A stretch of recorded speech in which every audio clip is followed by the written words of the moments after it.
from Promontory, Utah. She came from Wadsworth, Nevada. That's sort of on the western end of Nevada, sort of near Reno, near the border with California. But it would have come here with some Union Pacific, some Central Pacific dignitaries, and just like the Union Pacific number 119, it was not the original locomotive intended to be here, but just so happened to be in the right time and the right place to make a place in history. So because it was not ceremonial in nature, it was a working locomotive before the ceremony and went on to continue being a working locomotive long after as a passenger locomotive for the Central Pacific before being sold to an Arizona rail line, where she was renumbered as the number 1 and given a new paint scheme, a new smokestack, as well as a new number. The engineer that took care of her at that Arizona line did campaign to have her preserved for her historical significance before she was also sold for scrap, like the Jupiter,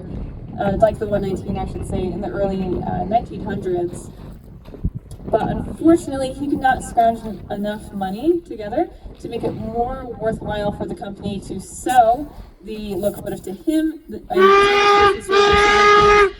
it was to sell it for scrap.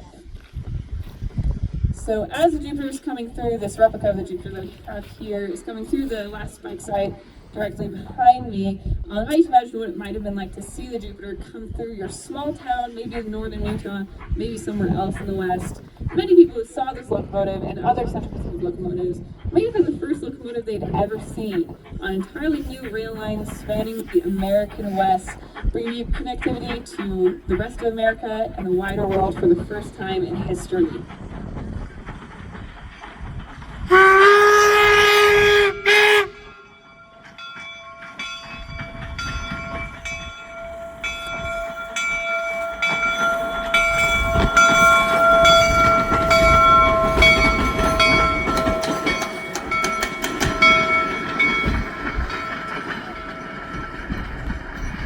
Alright folks, so we're going to take our time getting all the way back to the end house, so feel free to stay out here and watch us go all the way home if you'd like to do so. If you'd like, you can also maybe catch the last couple minutes of the Golden Spike movie, our last run of the day, since the visitor center does close at